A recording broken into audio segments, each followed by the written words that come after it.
Good morning, ladies and gentlemen. How's everyone doing today? I hope you had a good weekend and got your mind away from school for a little bit. As you can see, I'm trying a slightly different thing today. I'm doing Screencastify, and so you get to see me on the bottom right corner down there. Okay, so no, over. I don't know, whatever. Anyway, I'm trying not to get too distracted by me. Hopefully, things going pretty well. Um, as you know, today is Monday, and so we've got to watch a video of the week. So I hope you enjoyed the video of the week. I'll try to put some other ones on there, and they should hopefully be interesting. Today we're talking about scientific notation, as you can see right there. Now you should be pretty good about this or with this because we've done this in Rule of the Week or in Math Minute, and we just did it recently. So hopefully it goes pretty smoothly. So I'm just going to go through this, and we'll see how it goes. Okay.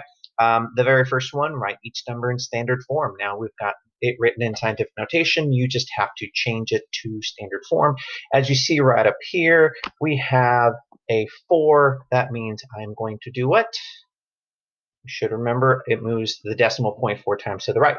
So if I write my number right there, and I move it over 4 times, 1, 2, 3, 4, fill in the blank with zeros, I get 36,000 backwards. 36,500 is my final answer. Don't you love my handwriting?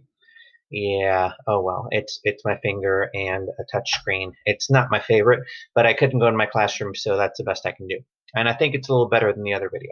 The second one, it's 8 times 10 to the 6th power. Again, you see the 6 right there. That means I'm moving the decimal point 6 times. Now, there is no decimal point written, but you should know that it is after the value right there. So if I move it over 6 times, 1, 2, 3, 4, 5, and 6, fill in the blank with the zeros right there. Ooh, beautiful zeros. And then I start from the back, and I just go every 3 numbers and put my comma, and I get my answer, which is 8 million. Okay? Next set is kind of doing the opposite then. I've got the number written out the long way, and I'm trying to write it in scientific notation.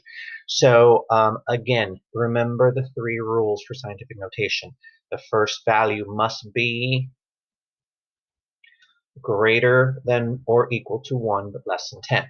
Okay, as you see right here, we've got something much bigger than that. So I want to change it to where this number is greater than or equal to 1, but less than 10. That happens by putting the decimal point after the first value. And then I write everything that's not a 0. So I just put the 2. Then I have to count how many times I move the decimal point over. So you can see I moved it 1, 2, 3, 4, 5, 6, 7 times. So it'd be times 10 to the 7th power. Okay? All right, so now I want you to try the second one. So I want you to pause the video just for a second here. Try the second one and see what you get. And then unpause it and see if you got it right. Okay, so did you finish? Did you get it right? All right, let's check. So again, I put the number has to be between 1 greater than or equal to 1 but less than 10. So 7 point, and then everything other than a 0, and I go right there, and then I don't put any more because everything else is a 0 and I just don't need it after. Okay, and then times 10 to, let's see, 3, 6, 7 times 10 to the 7th power. And that beautiful handwriting right there should be your answer. Okay, how'd you do? Did you get it right? Okay, let's try one more. So there is my final screen. So what you have to do first is determine if the number is written in scientific notation. If it's not, write the number in scientific notation. So look at the first one. I want you to think about it for a second. I'm going to wait. Okay, long enough. Is it correctly written in scientific notation? Hopefully you said no. Okay, and what is wrong?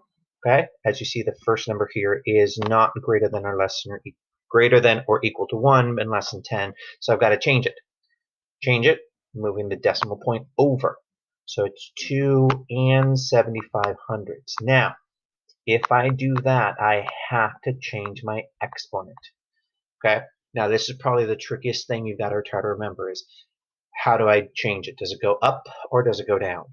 Well, here's the best way to think about it. Look at this number. Did I make this number bigger or smaller? Well, I made it smaller. If I made that number smaller, what do I have to do to this to maintain equality? Not to make it bigger or smaller, to maintain the same number.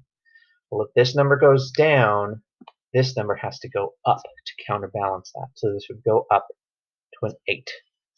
That's a horrible 8. That's not better. There we go. All right. Work with me here, okay? All right. So now try the second one and see what you do and see if you get it right, okay? So I'm going to pause, or you're going to pause, try it, and then we'll compare. Okay. Hopefully you paused. As you can see, it's not written correctly, and it's kind of easy to compare based on that. It's not greater than or equal to 1 or less than 10, so I move it that way, so I change that to a 2, and that's all I got to put. And then this number went smaller, so, and it also doesn't put the x. I definitely want the x, not the dot. And times 10, this got smaller, so this needs to get bigger, and this would change it to the 9th power. Okay? All right, so that is some review of scientific notation. Your homework is the worksheet that you should see attached here. You should do problems 1 through 9. Make sure you're checking your answer, please, and also please make sure when you are finished watching the video and you've done your homework and you've checked your homework from last Friday, please make sure you turn in the turn in or click the turn in button for that homework. That lets me know if you're following along, okay? All right, hope you had a great time. Hope you're following along and it makes sense, and hope everything goes well. I will talk to you a little later.